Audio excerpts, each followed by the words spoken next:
Assalamualaikum warahmatullahi wabarakatuh. Keadaan politik dan ekonomi di negara kita saat ini, bagaimana Pak? Apakah seburuk itu? Ke topik berikutnya karena kita akan membaca politik lewat pernyataan Mahfud MD. Ya mungkin Bang Riza mudah-mudahan bisa mendengar nanti konteksnya Pak Mahfud. Tapi kita bergeser ke topik lain. Kita pemantiknya ini justru adalah tweetnya Bang Rizal Ramli, Bang.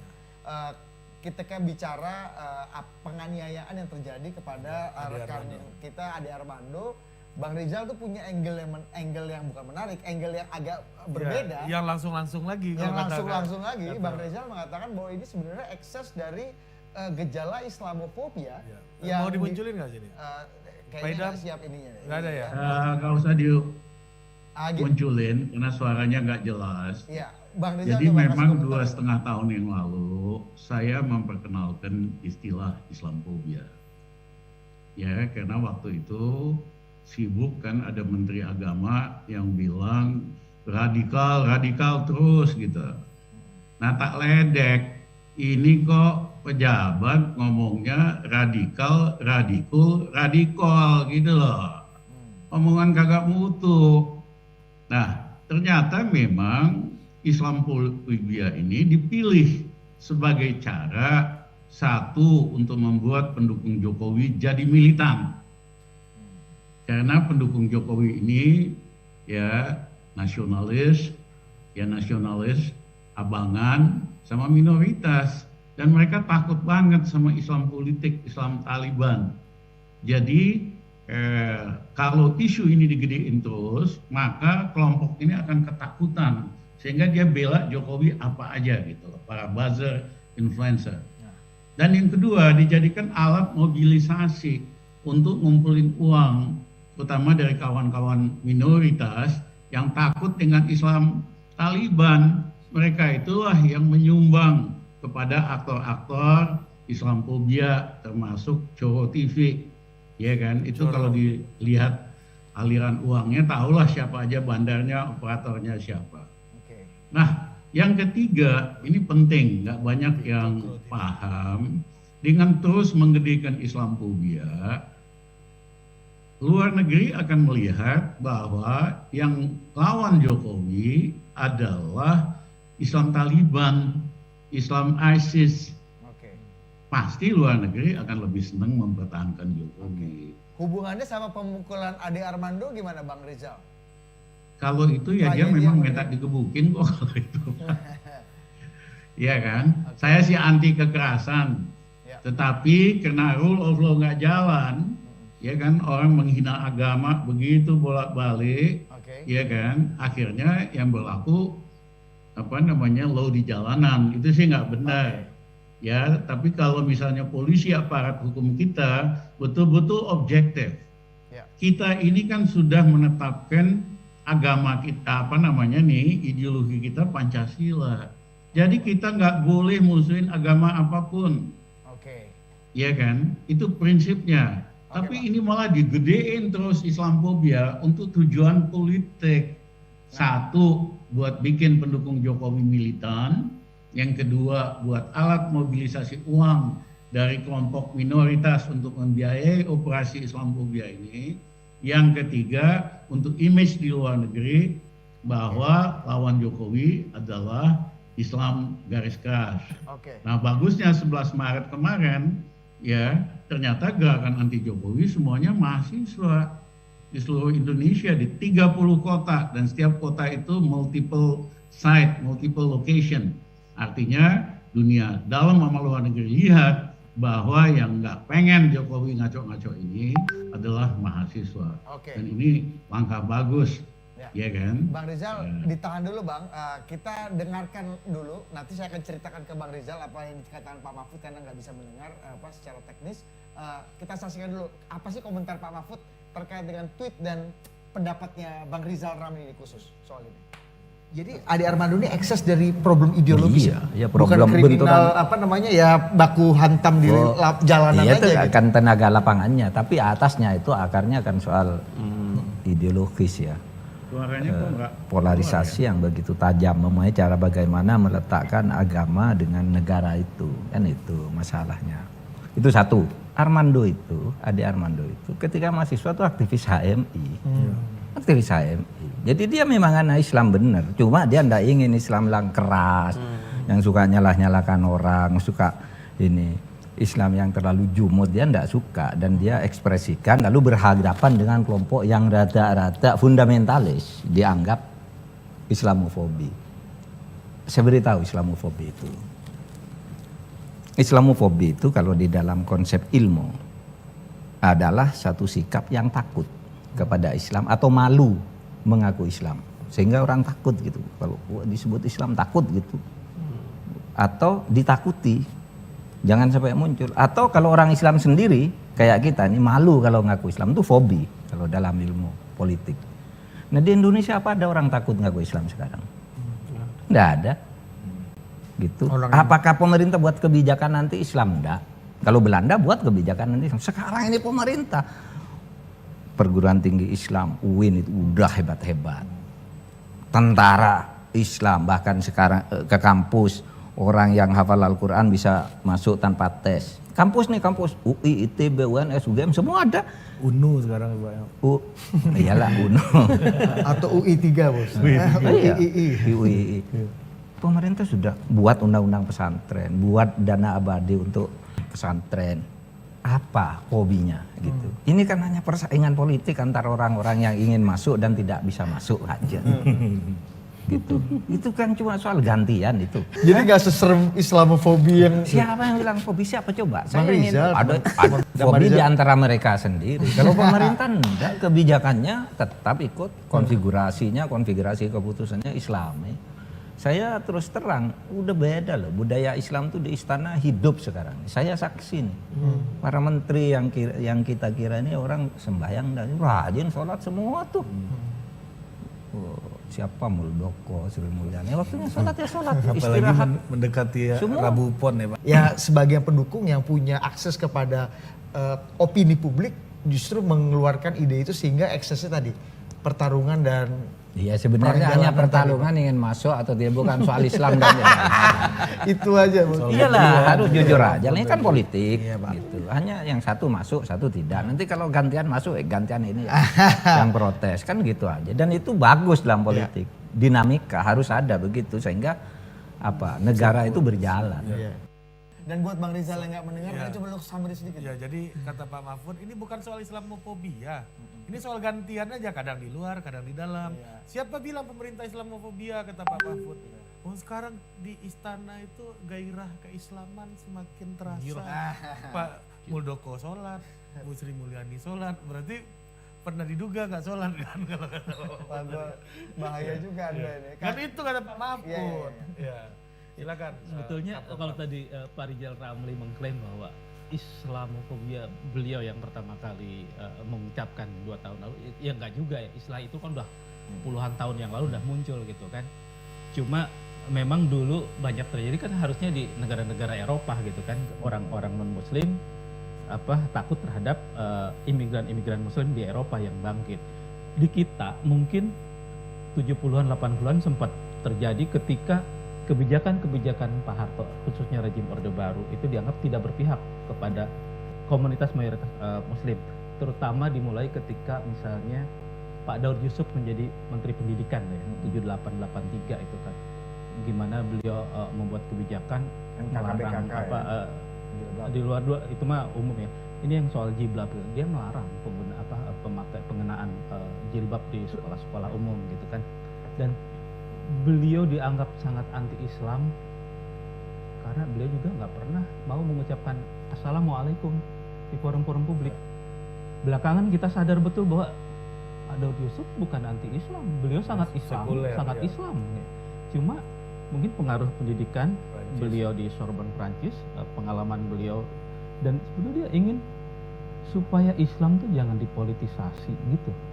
Dia justru menggabungkan nasionalisme dengan Islamnya itu gitu. Dia sadar betul sebagai pejabat publik dia harus melayani banyak pihak yang sangat plural di Indonesia. Kalau dia hanya ngomong Assalamualaikum, dia merasa loh pejabat-pejabat di lingkungan gue, staf-staf gue banyak yang non muslim loh, nggak fair banget dong gue kalau mengucapkan itu. Nah dalam konteks tadi ini permasalahan ada gelora seperti Bang Rizal ini ada gejala Islamofobia itu kata Pak Mahfud ini persoalan gantian aja. Betul. Karena Bang Rizal di luar dia Kenapa bilang gitu, muncul Orde sosok-sosok Baru tadi Pak Mahfud jelaskan?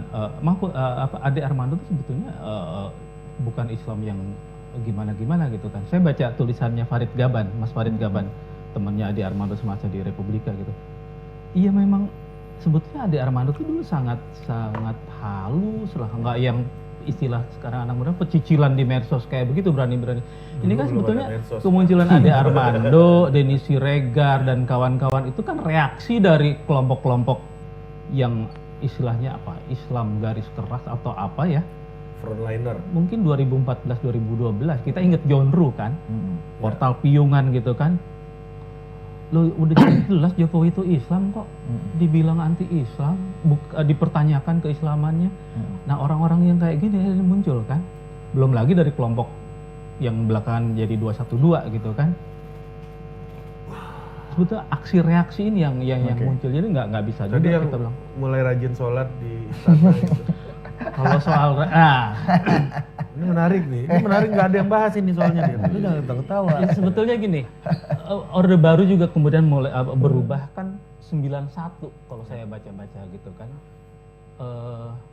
Ketika Pak Harto naik haji, itu kan disebutnya juga ada yang menafsir ini haji politik gitu kan. Ya, Karena Pak dia Harto harus jadi merangkul kalangan rebranding, Islam ya kan. Jadi HM Soeharto setelah itu Ya, rebranding kan. ketika dukungan TNI sudah mulai menipis atau berkurang gitu kan. Pengaturan soal jilbab yang tahun 78 zaman era Daud Yusuf dilarang, dan sekolah-sekolah negeri kan dulu kepala sekolah-sekolah kalau ada murid yang pakai jilbab itu didiskriminasi betul. Dianjurkan untuk pindah sekolah. Lu masuk pesantren aja kalau mau jilbaban gitu kan. Jadi kalau kita ngelihat sekarang tren nggak cuma di sekolah tapi kehidupan masyarakat, bahkan anak-anak balita sudah dipakai jilbab, itu sebetulnya hasil perjuangan yang sangat panjang. Bahkan dulu kan sempat anaknya Pak AM Saifuddin kalau nggak salah itu sempat memperjuangkan sampai ke pengadilan lah untuk memperjuangkan hak dia menggunakan jilbab. Demo mahasiswa juga gede-gedean tuh didiriin di UGM, di kampus-kampus negeri semacam itu. Tapi sekarang kan jilbab jadi tren. Gue mau cerita keluarga gue aja ya. Sekarang jadi aneh kalau nggak pakai jilbab. Padahal gue tahu dari kecil ketika lihat orang jilbab tuh nyinyir. Emang nggak gerah ya pakai jilbab? Itu kan budaya Arab gitu kan. Tapi sekarang anak-anaknya yang baru umur 2 tahun tuh udah dijilbabin gitu. Iya. Jadi menarik. Bang Effendi ada terkait dengan, jadi gini. Ade Armando, tragedinya itu adalah. Ya, saya nonton persis apa yang disampaikan oleh Prof. Mahfud MD karena kita melihat politik Indonesia dari kacamata Prof. Mahfud MD, dan kebetulan ada beberapa poin. Yang pertama, Islamofobia itu Prof. Mahfud hanya mengambil salah satunya, fear of atau hatred of. Mungkin bukunya Todd Green lah ya, kurang lebih seperti itu. Tapi ada juga buku Nathan Lin yang mengatakan Islamofobia itu ada industrinya loh. Jadi, nah ini mungkin agak dekat ke yang disampaikan oleh Gus Romli, bahwa itu ada industrinya yang menyampaikan hal itu berkali-kali untuk tujuan-tujuan tertentu. Nah mungkin buku yang ketiga barangkali yang sedang terjadi pada saat ini, di mana dunia khususnya sesudah tahun 2001, sesudah 9/11 itu, Muslims are coming gitu. Jadi pertambahan jumlah pemeluk agama Islam, saudara-saudara kita Muslim ini di banyak negara membuat Islamofobia itu. Nah, yang menakutkan adalah, saya pakai istilah menakutkan, itu di tengah negara yang paling banyak penduduk Muslimnya terbesar di dunia muncul Islamofobia, kan itu pertanyaannya. Nah tadi Bang Gus Romli menyatakan lebih pada industrinya. Kalau saya sekali lagi saya mengatakan tentu sangat banyak kebaikan yang dipunyai oleh Prof. Mahfud. Tadi kita bahas Caimin, Bang Luhut, kemudian juga Bang Ade Armando. Tapi poin-poin yang disampaikan di sini yang pertama adalah kalau dikaitkan dengan Bang Ade Armando, kekerasan bukan sahabat demokrasi. Kekerasan bukan sahabat demokrasi. Itu pasti ya kita. Tapi yang kedua, kadang-kadang bahasa kita pun malam ini saya katakan kita tertolong menggunakan bahasa yang keras tapi tidak kasar. Tapi malam ini yang kita gunakan buat menganalisis Caimin tadi, opung, itu bahasa yang keras. Itu bahasa yang keras. Harus kita sampaikan. Bukan keras, Apa? nggak lembek. Enggak. Ya itu Keras. kejadiannya. Ya. Keras karena kalau kita bilang ini bukan bahasa yang keras, tipu-tipu kampung itu. Jadi ini memang betul bahasa yang keras. Nah, yang ketiga yang saya mau katakan adalah barangkali Prof Mahfud ya sebagai sebuah bahan diskusi itu adalah di tengah-tengahnya ada katalisator.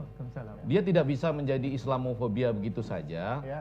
Rasa saya kita bersama-sama harus secara tenang meneliti tentang Ya. pasti dua hal dalam pendekatan sosial dan komunikasi politik, yaitu keadilan dan kesejahteraan. Ya. Ketika kedua isu ini bermain, di situ baru kita lihat apakah ini industri murni untuk strategi pemenangan pemilu dan untuk memperpanjang masa jabatan, atau sebetulnya memang ada perjuangan di tingkat kesejahteraan dan keadilan dalam proses hukum misalnya ya, atau malah sebaliknya tadi ketika ada orang yang serta-merta punya saham di mana-mana gitu. Kalau bicara Bagaimana? iya. Iya.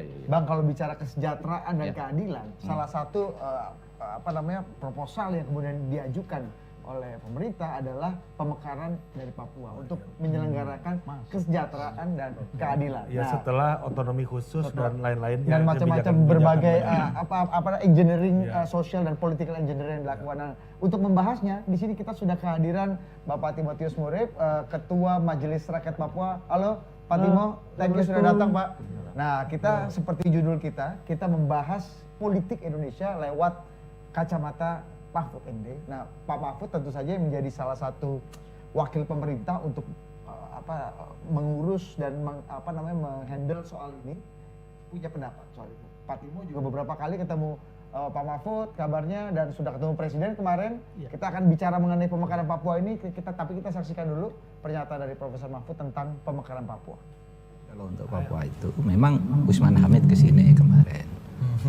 Bapak nih menemui pengkritik ini asli juga ya Pak? Wah, saya tampung semua. Haris Azhar aja sering saya undang ke sini. Diskusi baik-baik Haris Azhar. Semua aktivis itu datang ke sini ngapain? Kalau enggak dengar dari saya kan kurang bagus. Tapi Anda jangan berhenti ngeritik. Sesudah ketemu saya kritik aja saya bilang. Tapi saya dengar kemarin ke sini di hari libur saya terima. Membawa Ketua Majelis Rakyat Papua. Mereka protes tentang di Papua banyak demo yang menolak DUB.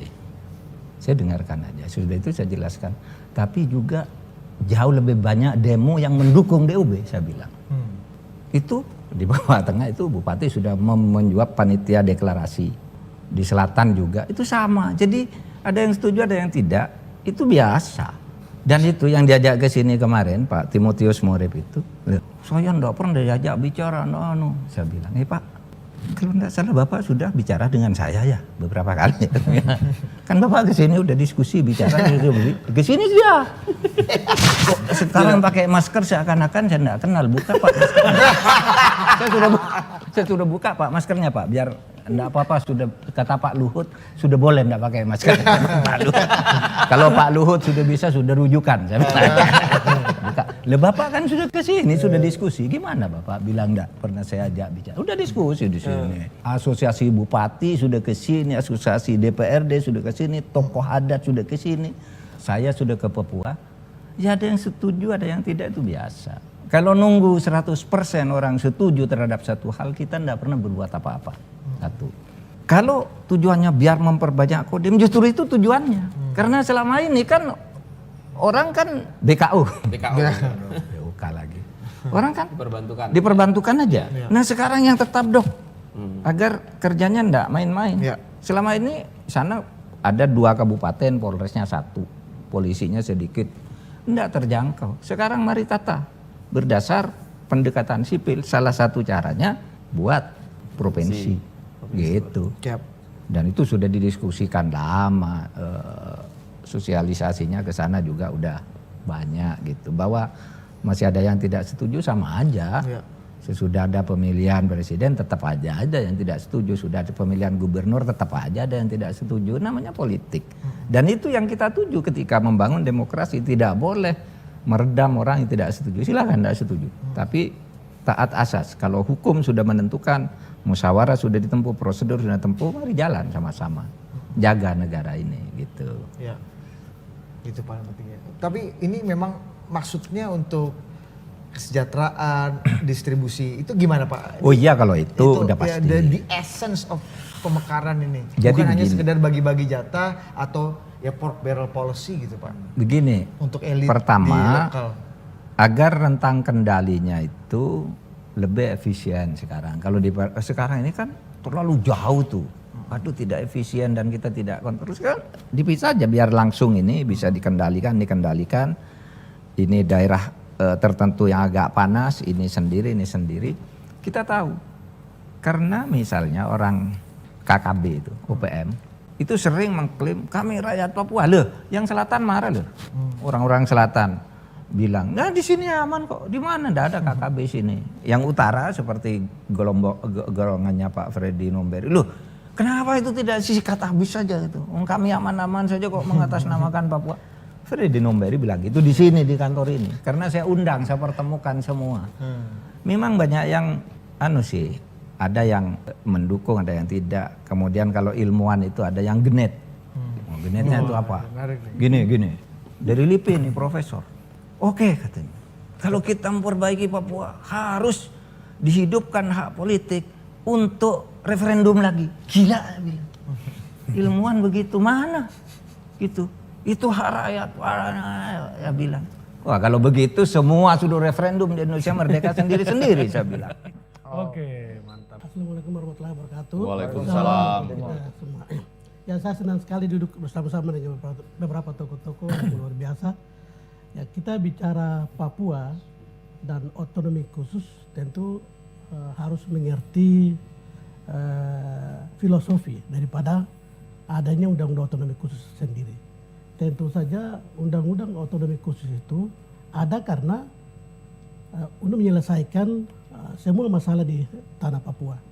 Dan undang-undang otonomi khusus nomor 1 tahun 2001 itu lahir tahap MPR. Ini yang perlu diperhatikan. Dari sekian undang-undang otonomi khusus ini sangat spesial, sangat penting. Oleh karenanya di dalam pelaksanaan perjalanan ini jangan disederhanakan masalah Papua itu. Karena undang-undang ini dikasih dalam rangka menyelesaikan seluruh persoalan. Salah satu persoalan adalah konflik yang terus terjadi sejak tahun 61 itu. Sehingganya Majelis Rakyat Papua sebagai lembaga representasi kultural orang asli Papua sekaligus lembaga negara yang ada di daerah melaksanakan otonomi khusus itu. Otonomi khusus sudah kita laksanakan 20 tahun. Setelah 20 tahun ini yang dirindukan oleh rakyat Papua adalah evaluasi. Evaluasi ini dilakukan secara total supaya masyarakat orang asli Papua yang menerima manfaat dari pelaksanaan itu memberi pendapat bahwa otonomi khusus ke depan sebaiknya seperti apa. Itu yang sebenarnya dikehendaki oleh rakyat Papua melalui MRP sehingga kami mendorong aspirasi ini kepada pemerintah pusat dalam hal ini kepada kebijakan-kebijakan bisa dilakukan oleh pihak eksekutif dan DPR. Tetapi aspirasi ini menurut Majelis Rakyat Papua memang putus. Dan perubahan undang-undang kedua kemarin, otonomi khusus kedua itu tanpa ada komunikasi, tanpa ada partisipasi dari masyarakat orang asli Papua. Dan itu perubahannya sepihak. Sepihak. Tanggal 4 Desember tahun 2020 kemarin, Bapak Presiden Supresnya itu mengirim ke DPR RI dalam rangka perubahan undang-undang itu prioritas. Sebelum perubahan itu dilakukan, ini ada ratas tanggal 13 Maret tahun 2020 dalam rapat atas Bapak Presiden dengan para menteri meminta supaya sebelum melakukan perubahan segera konsultasikan kepada masyarakat adat, agama, perempuan dan pemuda di Provinsi Papua dan Papua Barat. Ini pesan Bapak Presiden. Tetapi pesan itu menurut Majelis Rakyat Papua tidak sampai. Karena memang benar-benar perubahan itu terjadi sepihak. Kami Majelis Rakyat Papua, Bapak Menko Papua pasti ingat. 2 kali ketemu beliau. Pertemuan pertama dalam agenda, ada notulennya itu. Agenda kami MRP mengatakan bahwa proses perubahan yang sedang bergulir di DPR RI itu tidak ada aspirasi sehingga harus dibatalkan. Itu keinginan kita yang pertama. Kalau tadi Pak Mahfud katakan bahwa pakai masker apa disuruh buka itu semua saya tidak tahu ya. Saya tidak ingat. Tapi itu proses yang terjadi perubahan itu ya sepihak. Inilah yang dikesalkan oleh masyarakat Papua sehingga aspirasi menyampaikan kepada MRP untuk kami segera menyampaikan kepada Bapak Presiden dan terutama di DPR.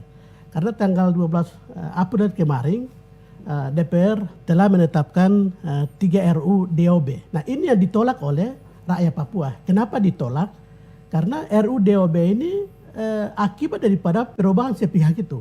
Di dalam pasal 76 ayat 1 berbunyi, Undang-Undang 21 tahun 2001 itu berbunyi, pembentukan provinsi-provinsi atau kabupaten kota di provinsi Papua itu harus mendapatkan atau wajib mendapatkan pertimbangan dan persetujuan Majelis Rakyat Papua.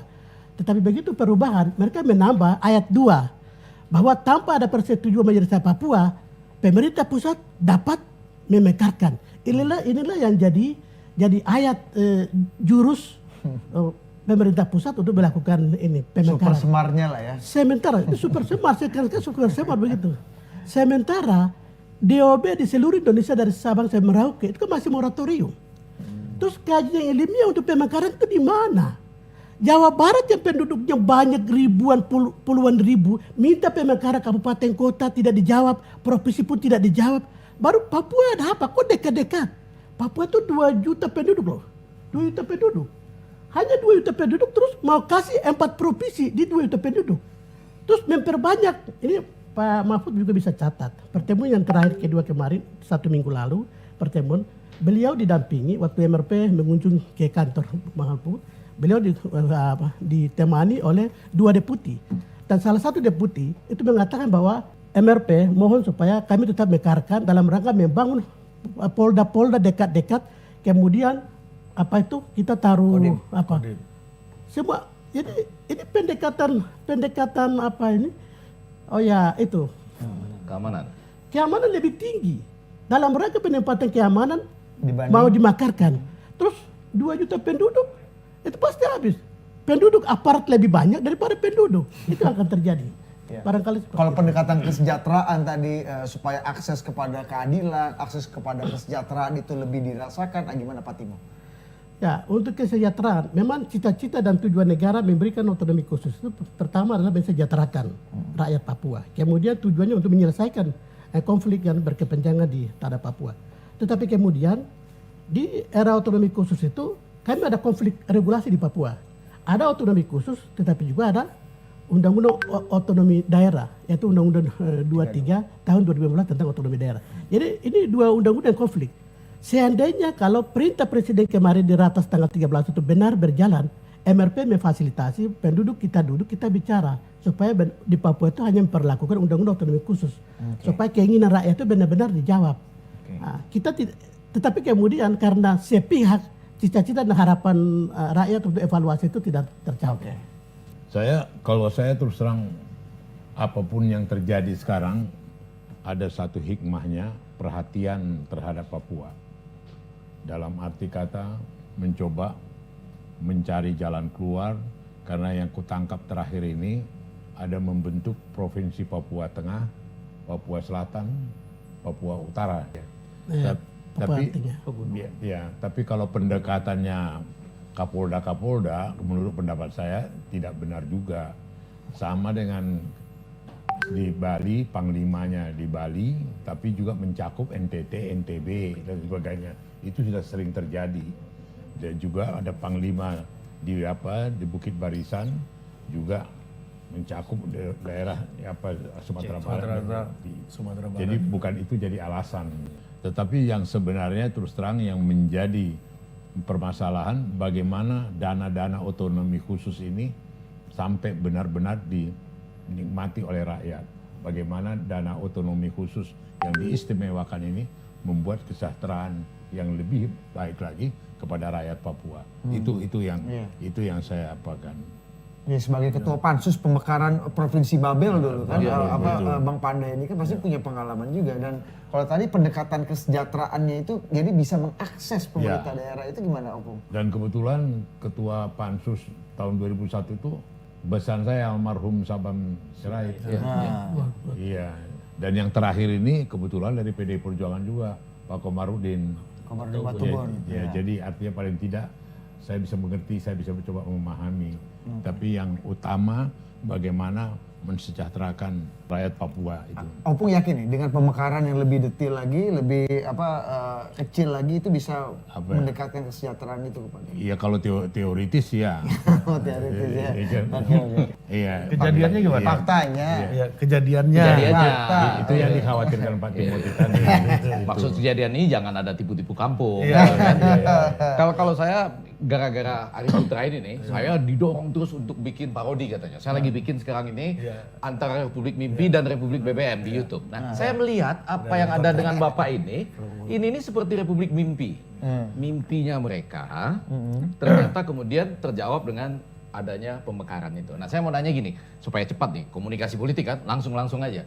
Apakah Kakak Timotius dan salam buat semua yang ada di Papua, sudah merasa katalisator yang tadi tuh, sudah merasa menikmati keadilan dan kesejahteraan atau belum? Nah, ayo dong dijawab tuntas malam ini. Ya, memang sebelum OSUS dan sesudah ada perubahan ya. Ya, tetapi harus ada evaluasi secara total. Sudah merasakan keadilan dan kesejahteraan seperti yang dimimpikan atau belum? Belum. Nah, itu satu. Pertanyaan pertama. Ya, yang kedua sekarang, yang Kakak Timotius dan teman-teman Majelis Rakyat Papua ini bayangkan, nanti kan bapak-bapak ini semuanya didengarkan di DPR, betul kan? Untuk ini, kalau mau melanjutkan ini atau mau meneruskan, duduk semua didengarkan secara komprehensif di DPR, gitu kan? Sudah belum? Belum. Iya. Udah dua aja. Dua aja. Kalau itu belum, segeralah kalau Anda berniat meneruskan itu, apakah itu prioritas atau tidak, dengarkan duduk dulu nih teman-teman ini di DPR. Meskipun kata Prof Mahfud berkali-kali Oh, sudah berunding. Nggak apa-apa. Nika masuk Terima juga. kasih, pasti Prof Mahfud punya jalan pikiran yang baik, apalagi ada 2 deputi tadi ya. Tapi ini belum sah berdasarkan komunikasi politik kalau mereka belum duduk di DPR bersama dengan, sudah terbentuk apa? Pansus, Panja belum ya? Baru tahap awal. Udah pansus. Sudah ya? Tiga RUU-nya sudah jadi. Oke. Terus kemudian juga ada di meja presiden, tunggu supres. Enggak apa-apa, panggil lagi. Karena acara adu perspektif malam ini, panggil lagi. Duduk bersama-sama dengan DPR lagi untuk betul-betul, karena mereka menyatakan langsung malam ini belum merasakan keadilan dan kesejahteraan. Kalau kata presiden apa? Walaupun ada perbaikan setelah adanya Otsus tadi. Ya, singkat saja. Kalau kata presiden kemarin dalam pertemuan dengan Pak Timo, Kata presiden setelah kita bertemu, beliau menerima aspirasi ini dan mempertimbangkan semua aspek, terutama aspirasi dua kelompok. Tapi memang MRP menyampaikan aspirasi secara kelembagaan, maka dia respon. jadi belum ada keputusan final. Belum ada keputusan final. Kita tanya dulu pendapatnya Gus Romli. Karena dulu Gus Dur itu punya pendekatan yang spesial juga untuk Papua ini ya, Bang Rizal ya. Gus, Boleh. silakan Gus. Kita pengen dengar pendapat calon presiden. Iya, Gus Romli, silakan. Terus saya banyak sekali punya kawan-kawan di Papua. Hati dan semangat antara kita itu kuat sekali. Ya, karena Gus Dur juga dulu sangat banyak teman di Papua. Nah, tapi kita sering memberi solusi yang hanya solusi sampingan. Solusinya untuk meningkatkan kesejahteraan di Papua tidak melalui pemekaran. Sederhana kok, penduduk Papua kan 3 jutaan kira-kira kurang. Kita kasih ATM aja setiap kepala keluarga di situ. Ya, bapaknya, ibunya sama anak di atas 17 tahun. Ya, setiap bulan kita transfer 2 juta untuk ibunya, karena uang yang sampai ke ibu pasti sampai ke anak-anak, kesehatan, makanan, pendidikan. Nah, untuk bapaknya cukup 1 juta, karena ya Timothy tahulah kalau terlalu banyak duit di bapak-bapak, ya kan, akhirnya dipakai macam-macam. Anaknya cukup 500.000 kalau di atas 17 tahun. Ini akan mengakibatkan rakyat di Papua terima langsung uangnya. Tidak lewat pejabat, tidak lewat birokrasi, yang biasanya nilep semua ini. Ya kan, anggaran untuk Papua itu puluhan triliun, tapi yang sampai sama rakyat biasa itu kecil sekali.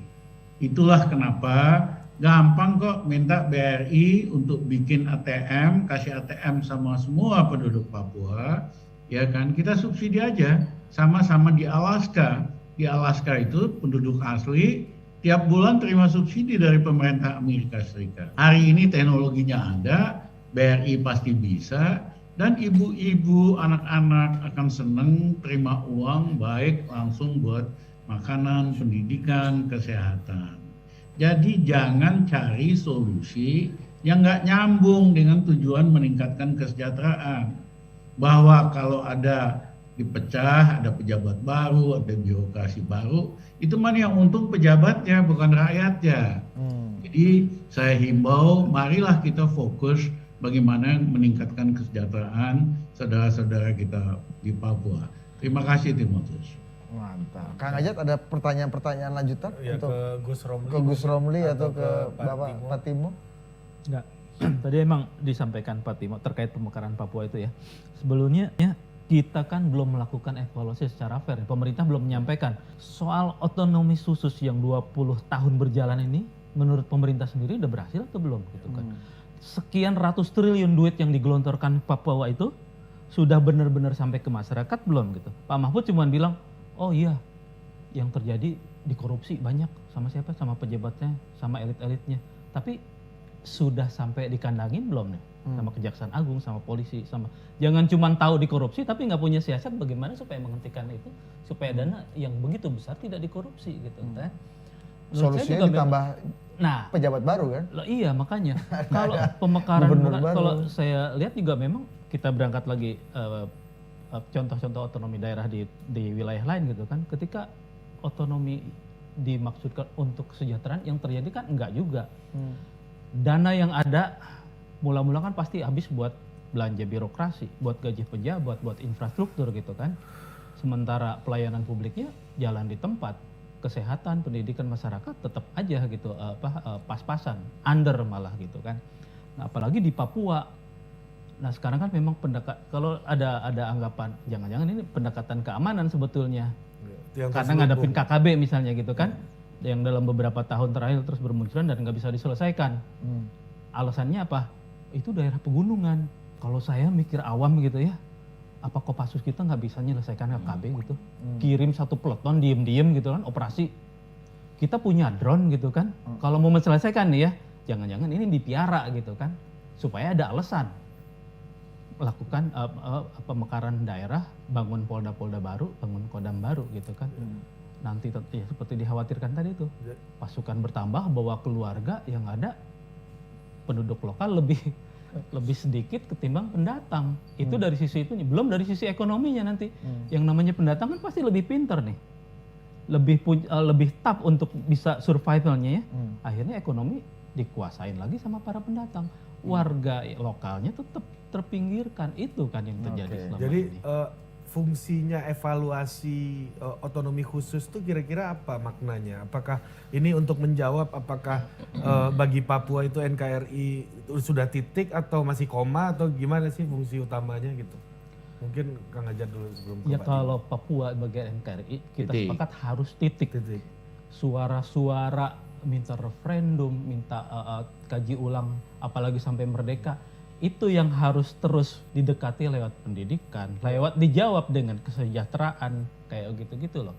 Pastikan dana otonomi khusus yang dikasih dari pemerintah pusat itu sampai benar-benar ke. Nah sekarang kan jangan-jangan antara yang menolak dan yang pro juga sebetulnya terkait dana ini, yang menolak jangan sampai terpecah-pecah nih dana otonomi khusus yang sekian besar itu. Wah kalau dibagi-bagi jadi gue sedikit nih gitu ya, setelah 20 tahun kita bisa menikmati gitu kan. Saya juga curiganya seperti itu Pak Timothy. Pak Timo ada tambahan Pak Timo? Makna dari evaluasi total yang Anda dan teman-teman usulkan tadi kira-kira apa meaningnya gitu? Makna dari evaluasi yang diinginkan oleh rakyat itu sebenarnya evaluasi pelaksanaan efektivitas 20 tahun OSUS itu. Kalau dievaluasi dengan rakyat, karena yang kita mau layani dengan uang otonomi khusus kan rakyat, bukan birokrasi. Ya, oleh karenanya seharusnya kita duduk sama-sama rakyat, terus rakyat usulkan kira-kira apa yang sebaiknya untuk 20 tahun lagi ke depan OSUSnya. Seperti tadi Abang Ramli sampaikan. Itu harapan, ada beberapa catatan harapan.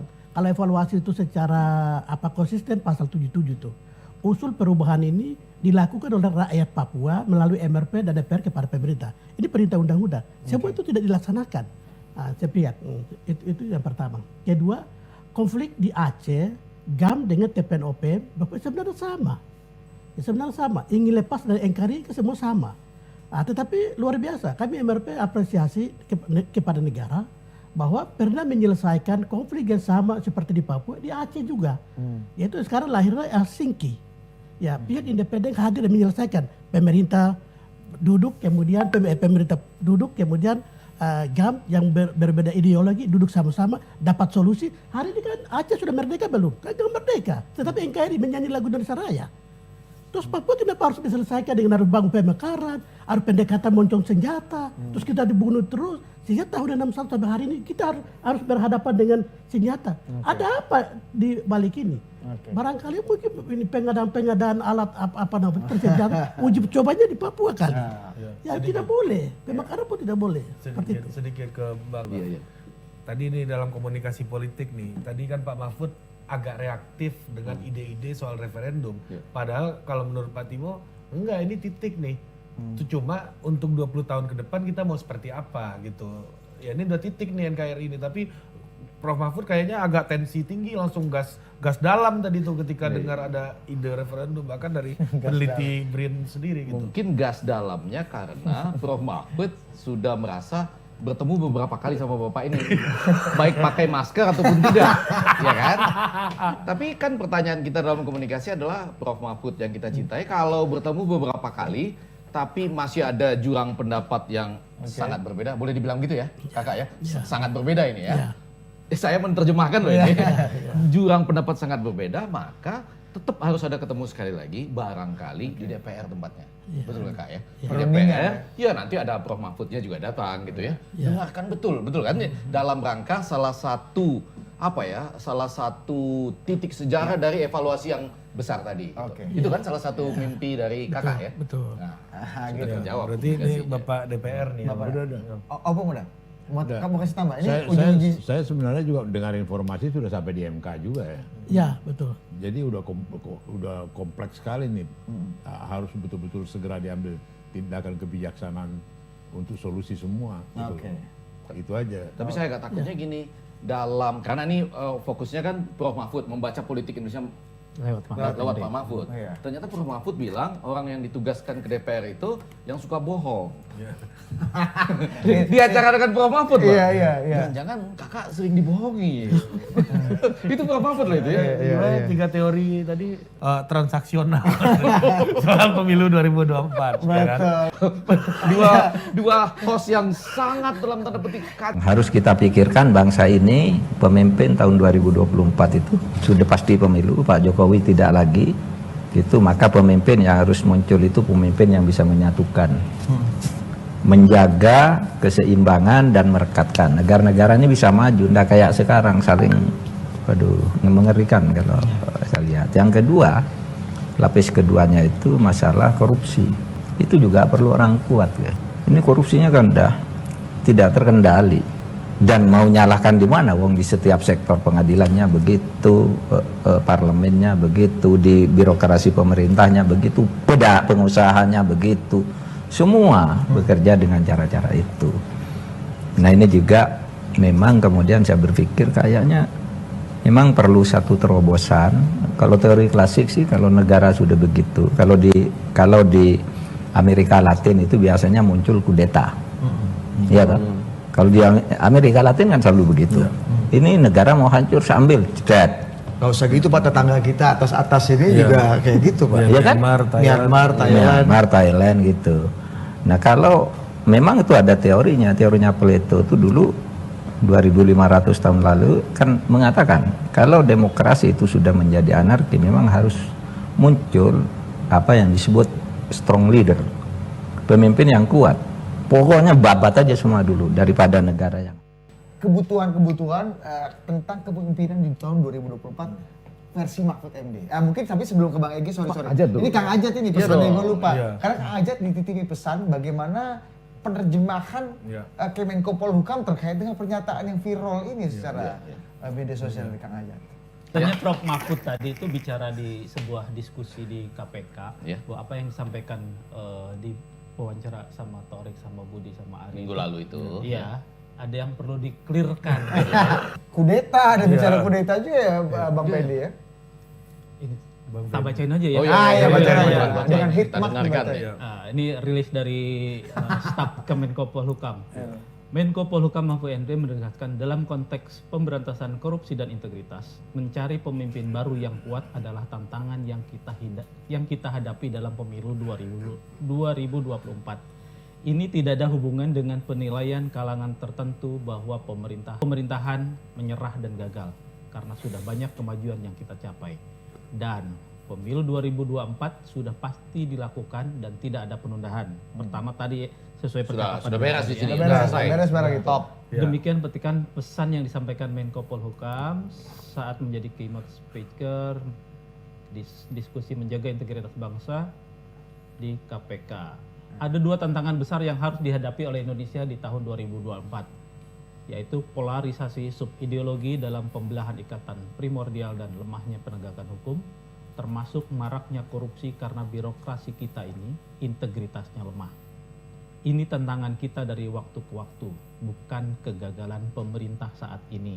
Menurut Mahfud, persoalan integritas ini adalah tantangan dari waktu ke waktu, bukan hanya pada era Presiden Jokowi, tapi juga era Presiden SBY, Megawati, Gus Dur, dan sebelum-sebelumnya. Sehingga 2024 harus dipersiapkan strong leader yang demokratis, agar kita tidak menghadapi keadaan integritas yang lebih buruk. Sehingga harus diantisipasi dari sekarang. Ya. Kita tidak menyerah dan terus memperbaiki. Pemerintah saat ini tidak gagal, sebab menurut survei Kompas, indeks kepercayaan publik naik ke 73%, tertinggi sejak 2015. Indeks penegakan hukum dari 49,1 pada 2019 menjadi 65 pada Maret 2022. Aku rasa beda kali ya. Meskipun sekarang jauh lebih baik dari tahun 2019, telah menggerogoti lembaga-lembaga hukum dan mengancam integritas keutuhan bangsa ini. Oleh karena itu menurutnya, penilaian integritas birokrasi yang dilakukan oleh KPK ini sangat penting sebagai bagian dari penegakan hukum yang komprehensif dengan sasaran pembenahan di bidang organisasi, manajemen, dan SDM. Itu tapi tidak cukup, dibutuhkan kesadaran kolektif bahwa negara ini terancam kalau kita tidak berubah bersama-sama membangun integritas. Jika ini tidak dilakukan, maka masa depan kita masih dipertanyakan. Profesor Mahfud, dari tadi aku dengar, dia berbicara sebagai guru besar dari UII atau sebagai Menko Polhukam. Menko Polhukam, dia tangan kanan inti daripada Presiden, karena dia mengkoordinir Jaksa Agung, Polri, dan semua, termasuk dalam penegakan hukum. Gitu. Nah, yang menjadi pertanyaan atau menjadi juga hal yang persoalan, dia melakukan apa? Waktu dia baru jadi Menko Polhukam, dia datang ke Kejaksaan Agung, bertandang dia ke ruangan pidana khusus. Waktu dia baru jadi Menko Polhukam, dia pergi ke Mabes Polri. Dia datang ke Bareskrim. Dan kemudian kalau kita lihat sepak terjang dia waktu BLBI dengan si Sri Mulyani, dia bergerak ke sana kemari. Artinya peranan dia itu sangat menentukan dan berpengaruh. Jadi kalau sekarang dia katakan korupsi merajalela di mana-mana merajalela, dia punya andil. Dalam arti kata apa yang dia lakukan, gitu loh. Sama pemahaman saya, begitu Jaksa Agung sekarang menangkap Dirjen Perdagangan Luar Negeri, Mahfud sudah mengerahkan koordinasi dengan polisi dan lain-lain. Betul-betul mengapakan isu itu, gitu loh. Nah ini tidak dia lakukan. Tapi sebagai guru besar tadi, dia sebagai pengamat tadi. Oh, tadi lebih ke pengamat daripada pemerintah ya. Iya, Pak Mahfud moga-moga dengar omongan kita. Pasti dipantau. Pasti. Jadi saya lihat dia banyak bisa melakukan banyak hal dalam kedudukan dia sebagai Menko Polhukam, terutama dalam pemberantasan korupsi. Jadi sekali-sekali kalau pas lagi pas, coba lihat seperti BLBI, sepak terjang dia, bukan main. Terpuji itu, artinya mendampingi Sri Mulyani dan kemudian ikut membuat plang-plang di mana, macam-macam. Mengejar Tommy ya. Iya, Salah satunya. jadi bagaimana kemudian maksud akal saya sekarang korupsi di mana-mana. Kenapa kita cerita jauh-jauh di 2024? Sekarang menurut pemahaman saya presiden itu kuat, menjadi lemah karena pembantu-pembantunya ini. Wih. Terus terang aja. Jadi presiden itu sebenarnya adalah pemimpin. Mau dicari-cari apa lagi? Sudah ada pemimpin kuat kok. Kenapa pembantunya ini lemah? Apanya? Tidak tulus ikhlas saja. Bukan karena ingin maju jadi presiden. Jadi waktunya antara lain ada juga. waktunya terbagi-bagi maksudnya. Iya, antara lain. Antara lain. Kan Pak Mahfud di wawancara itu juga bilang, ya saya yakin Abang Panda ini benar ketemu presiden. Karena dari istana biasanya balik mampir sini dulu. Aku ketemu presiden. Aku ketemu. Bagian kata itu Pak penting. Mahfud. Bagian itu penting. A1 jadinya Kata Pak informasinya. Mahfud Iya. itu Bang, bukan kata kita. Saya ketemu dengan Pak Prabowo. Pak Prabowo mengatakan dia sebagai Menhan, dia melihat bahwa masih ada cara-cara yang markup bukan saja 100%, 200% yang koruptif lah Di kementeriannya. di Kemenhan gitu. Waktu dia cerita ke saya, presiden waktu itu Prabowo mengatakan dia sudah lapor kepada presiden. Penting ini. Dia sudah lapor kepada presiden dan ditanya dalam penindakan ini. Presiden mengatakan ke dia, silakan tindak. Nah kemudian saya ketemu presiden. Saya ceritakan, Pak Prabowo ceritakan ke saya, Mas. Begini, iya dia juga laporkan ke saya udah bilang, dari saya tidak ada kepentingan apapun, tindak. Nah cerita ini, karena kedekatan saya dengan Prof. Mahfud, saya datanglah ke kantor dia. Ceritakan, Pak Mahfud, aku ketemu Pak Prabowo, aku ketemu presiden. Tolonglah bantu jaga ini. Nah, bagaimana hasil pembicaraanku? Wallahu alam. Loh, ini Tapi di kementerian tersebut masih terjadi. apanya? Ya tadi kan pengakuan dari menterinya. Loh, itulah tugasnya Prabowo, itulah tugasnya Mahfud, itulah tugas yang sudah diapakan oleh presiden. Presiden mengatakan tindak. Masih terjadi tindak gitu. Tindak gitu loh. Nah, apa hasilnya? Wallahu alam gitu loh. Tahu artinya wallahu alam? Ya, Tuhan yang tahu. Tapi masih terjadi, cuma harus ditindak gitu. Hasilnya walau yang belum. Saya aja nanya. Enggak, bukan. Saya ini kan komunikasi. Harus agak lurus. Ini mengenai pertemuan Ini bahasa Indonesia aku jelas loh. jelas. Ada menteri melaporkan kepada Grammarku juga jelas. Menteri melaporkan kepada Pak Presiden. Pak Presiden bilang tindak. Lalu Opung Panda menceritakan juga ke Prof. Mahfud, ya kan? Pertanyaan kita semua sekarang masih terjadi apa tidak? Jawabannya walau alam gitu ya. Dari saya. Ya. Kalau dari ditanyalah Pak Prabowo. Ditanyalah Pak Belum ya, Mahfud. belum ditanya ya, Iya, nanti ditanya. belum. Tapi menjadi menarik adalah tadi dalam Terkait kembali ke ini nih. Iya, dalam pernyataan Prof. Mahfud itu kita banyak yang datang ke sana. Ya kan? Ya, termasuk Panda. saya. Ya, saya juga pernah datang. Waktu itu minta supaya semua data dibuka dong ya, data BLBI, dulu ada data bansos, buka semua. Soal data big. Nah, itu belum cepat. Itu kalau istilahnya ke format Pak. Iya. Nanti kalau ada waktu datang lagi. Enggak, Prof. Mahfud menerima kita para akademisi. Waktu itu saya minta BLBI buka dong, ya kan? Jangan kesannya hanya mengejar Tommy, betul kan? Yang lain semua dibuka. Bansos waktu itu kan buka semua, mau siapa-siapa yang dapat pada urutan mana. Nah, yang paling terakhir yang menarik dari Prof. Mahfud ini sebetulnya adalah begini. Prof. Mahfud kan dulu pernah ada di MK. Salah satu penyebab polarisasi ini antara lain belum tentu Opung Panda setuju. Presidensial threshold. Yang waktu itu sebetulnya ditukangi MK-nya oleh Prof. Mahfud. Saya yakin Prof. Mahfud termasuk yang tidak setuju dengan presidensial threshold pada waktu itu. Nah, saya hanya berharap gini, ketika berbicara soal orang kuat di 2024, kita punya banyak orang kuat. Saya berharap kedua orang yang datang tadi, yang kita melihat politik melalui kalimat-kalimatnya, yaitu Prof. Mahfud dan juga Gus Romli, bisa majulah di 2024 gitu, sehingga kita punya cukup banyak orang kuat untuk menjawab tantangan, walaupun Opung Panda bilang Presiden Jokowi pun juga sudah kuat gitu. Tapi masih banyak masalah di bawah. Begitu. Ada tapinya sedikit lah Opung ya. Tapi kasih jawab tapi dulu. yang penting yang mau saya garis bawahi, Pak Mahfud ini orangnya kreatif. Oh iya. Dan kemudian komunikatif, ya kan? Dan ini cuma saya terus terang aku melihat dia cerita ke saya waktu awal dia ke Bareskrim, ke Pitsus. waktu awal dia bagaimana di DPBI gitu. Itu yang kita harapkan, gaya, temperamen dan apa dia tuh melakukan itu intens. Dan saya yakin akan punya dampak yang besar gitu loh. Itu. Untuk 2024 buktinya untuk periode kedua Jokowi kita kasih 100% suara. Itu artinya kami tahu semangat nawacita beliau.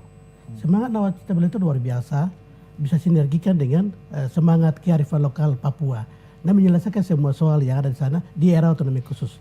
Tetapi hari ini kita mengeluh-mengeluh karena merasa tidak melibatkan rakyat Papua, terutama MRP sebagai representasi daripada rakyat itu. Oleh karenanya ke depan 2024 kami mau figur atau pemimpin yang benar-benar punya komitmen untuk menyelesaikan masalah-masalah yang dulu dan hari ini yang dibutuhkan oleh rakyat Papua. Karena Papua tetap NKRI. Assalamualaikum warahmatullahi wabarakatuh. Waalaikumsalam warahmatullahi wabarakatuh. Terima kasih. Wassalamualaikum warahmatullahi wabarakatuh.